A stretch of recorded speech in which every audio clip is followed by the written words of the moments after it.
Reginald? What the hell are you doing here? I'm just going up to one of my manor houses in Scotland. How about you? I have no idea what's going on, alright? I was just kind of watching this awful movie, and then all of a sudden, the serial killers, Michael Myers and Jason Voorhees, they start attacking me. Then I go on a boat, and Jaws is after me. Like, all these movie characters from horror films are just after me, and I don't know why. Weren't you warned about this in the past? What? Don't you remember? What are you talking about? Terrible things will happen if you continue these reviews. And if you continue doing movie reviews, you will follow the same fate. You think that's connected? Possibly. Maybe it has something to do with the fact that it's nearly been 10 years since you've been doing these shitty reviews. Really? Oh yes, it's in the paper right here. Give me that. Who the hell wrote this? No idea. Well, maybe you just need to watch a decent horror movie to get your mind off it. Maybe Hitchcock? What's your opinion?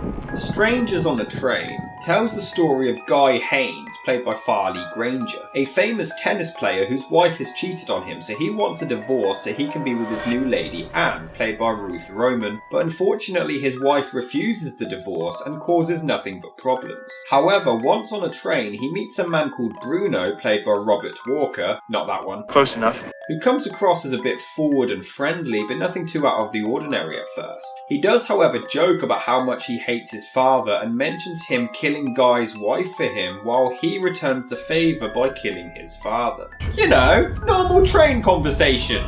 Now let's not lose control. Obviously, Guy shrugs this off as just a joke, but unintentionally gives Bruno the wrong idea. So he goes and murders his wife, which puts Guy under suspicion. The rest of the film is then Guy trying to hide the truth as he's now involved, but he can't seem to get rid of Bruno, who's now forgotten about their deal and even tries to frame him, before a huge fight ensues and the ending was actually changed. Originally, Hitchcock wanted it to finish with Guy being cleared of all charges, but the studio wanted an even happier and less grim ending because they're a bunch of pussies. I'm warning you.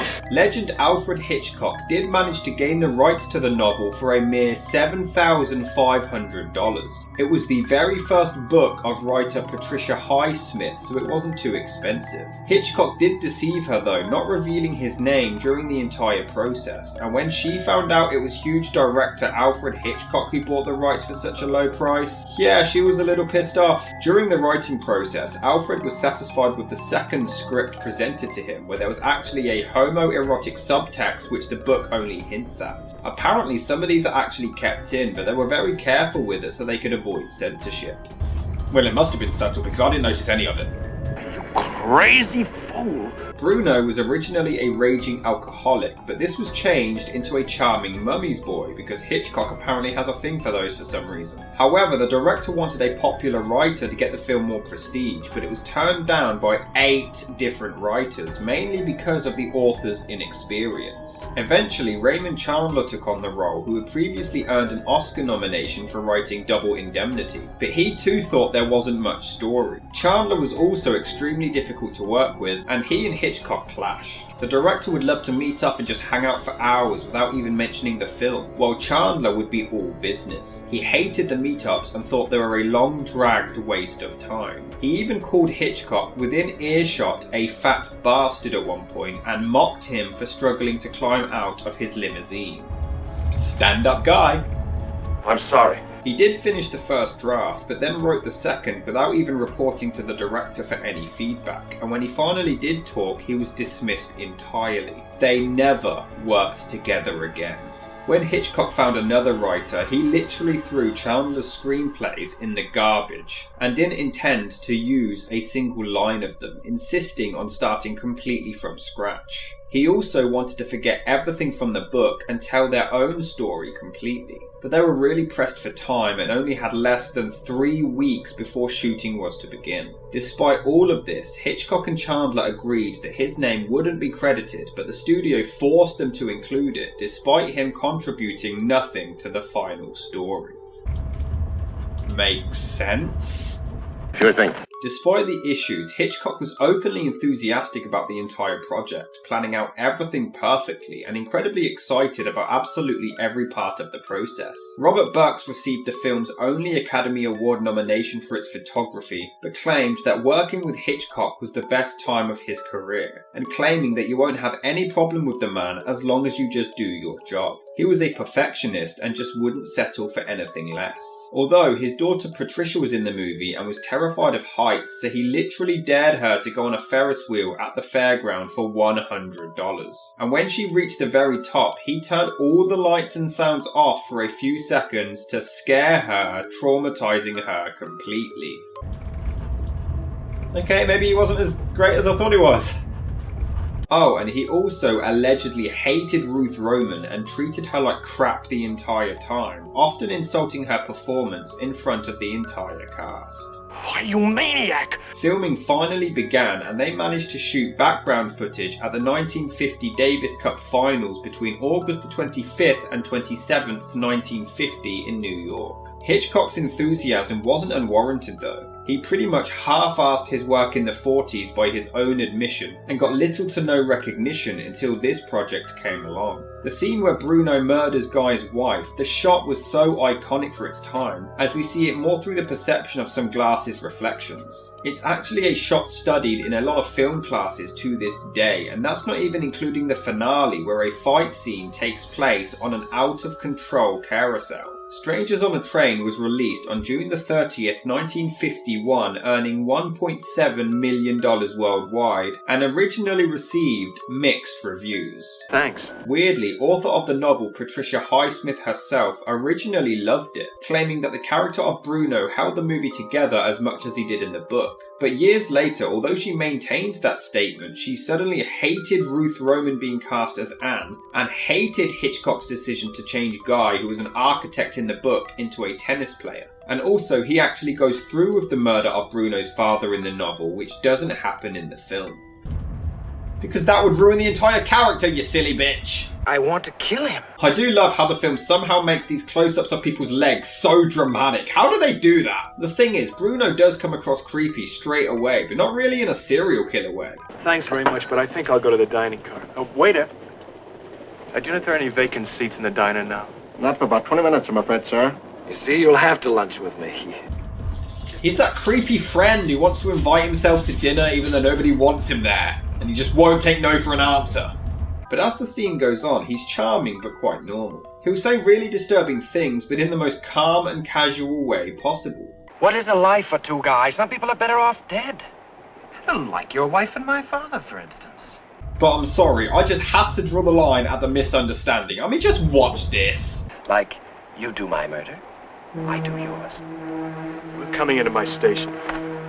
For example, your wife, my father. Crisscross. What?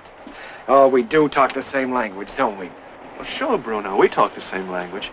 Thanks for the lunch. Oh, I'm glad you enjoyed it. I thought the lamb chops were a little overdone myself. Nice meeting you. Now, you think my theory's okay, Guy? You like it? Sure, Bruno. Sure. They're all okay. Okay, I understand that he thought he was joking, but he up front said, yeah, that's cool. I mean, yeah, sure, okay, he probably just wanted to get out of the conversation and just leave.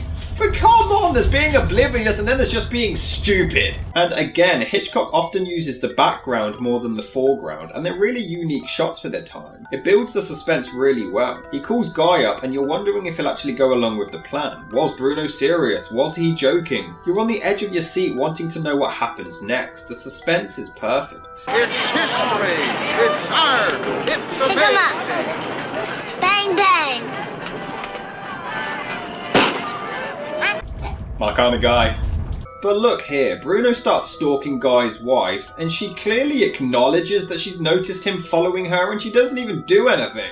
She doesn't tell anyone at all, she just goes along with it. I mean, she has two guys here to DP her later, so I guess she's sorted and just doesn't give a shit. And then he attacks her, and she seems surprised that the weird creepy dude who's been following her wasn't a nice guy. Oh no, what did you expect? A date, you stupid bitch? For real though, this scene is actually perfectly done. She's dead! Dead. Help somebody, help! I'm acting! Teach somebody, teach! And my god, when Bruno tells Guy what he's done, it is bone-chilling. He makes it sound so normal, and it is so creepy. It was very quick, Guy. She wasn't hurt in any way. It was all over in no time.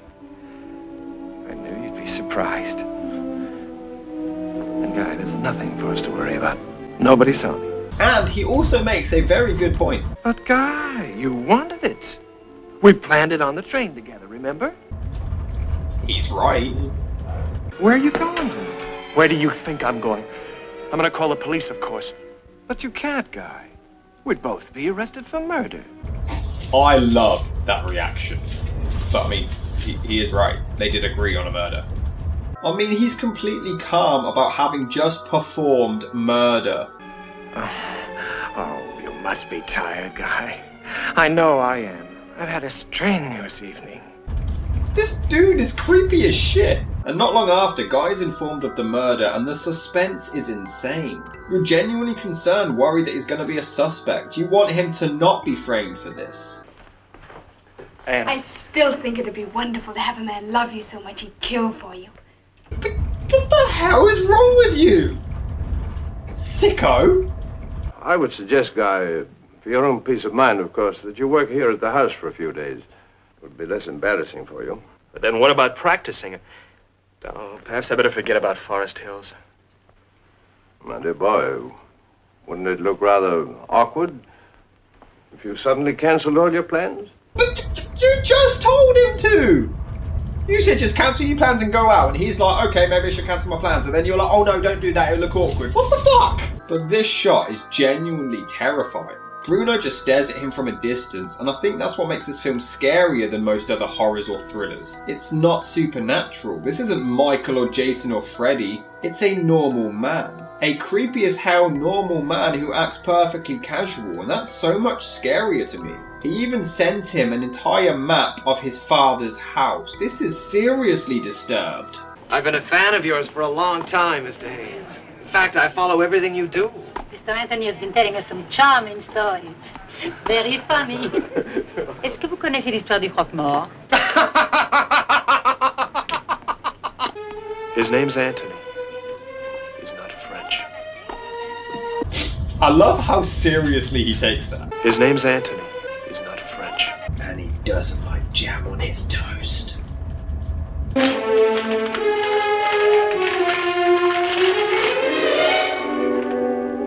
And now the gun has your fingerprints on it. Well done, dude. I mean, Guy. I'm already developing my faculty for seeing millions of miles.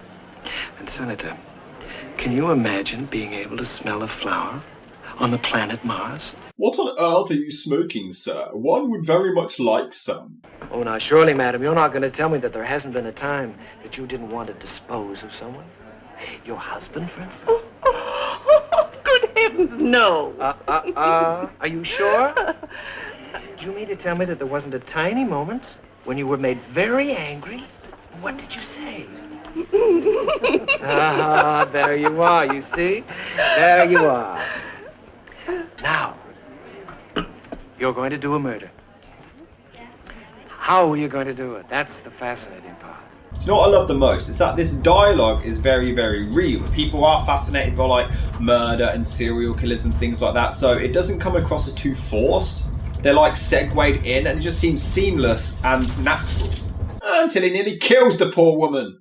Standard. I just love the overall look of the movie. The sets and photography, it's just a well-made movie, and definitely one of Hitchcock's best in my opinion. Although this dog is a pussy, growls at Guy, stands its guard, and then just licks his hand like a bitch. Kind of like the dog I used to have. People broke in one time, she just let them in. Come on in, steal all our shit, I'm not gonna do anything. Don't be alarmed, but I must talk to you about your son. About Bruno, Mr. Anthony. Yes, Mr. Haynes? Why are you sleeping fully clothed? And when Bruno tries to manipulate Guy's girlfriend to frame him, it is genius storytelling. It may seem cliche now, but this pretty much set the standard for murder mysteries of the future, and it was so inventive back then. This is the first time I ever waited for a murder suspect to play tennis before I pulled him in. If the boys at headquarters hear about this, they'll send me off. Or they'll cut me off before I'm even finished talking. And just some of these shots where the tennis ball avoids the camera, tiny things like this make me appreciate the filmmaking so much more. But this makes no sense. So basically, Guy has an important tennis match while Bruno heads back to the amusement park to drop his lighter off to frame him with. But Guy knows that he's doing this. So he basically rushes to win the tennis match and then goes to the amusement park to try to stop him. Surely you should just intentionally lose the tennis match and then go. It would be a lot quicker. I mean, your freedom surely is more important than a tennis game. But anyway, Bruno drops the lighter down a sewer grate. Down there. My cigarette case. It's a lighter. Down a sewer grate and reaches in, only just gets it but knocks it further down, and then somehow can still reach it. What the hell? The first time he struggled to reach it at all, but now what? Suddenly he gains an extra 6 inches of his arm from inside its socket? How is he stretching this far?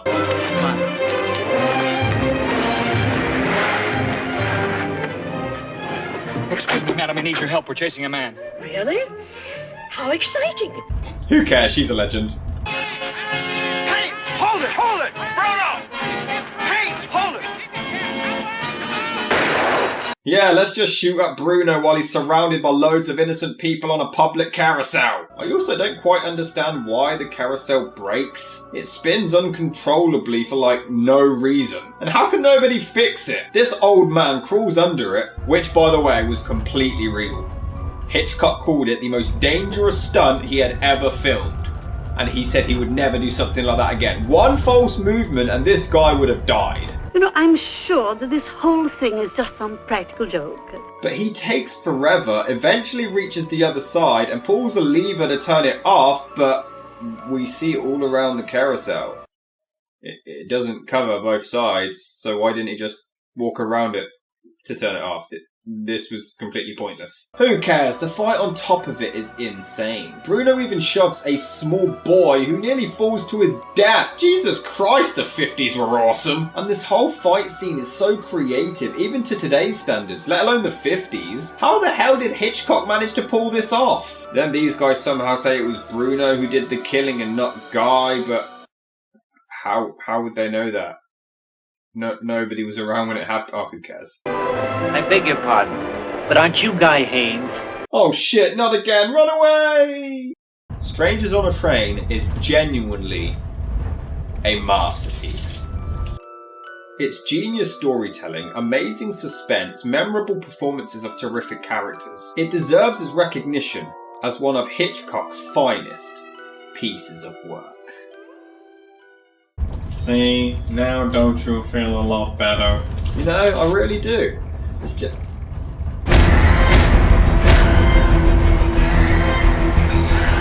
This is gonna be a long month. Talk to you later.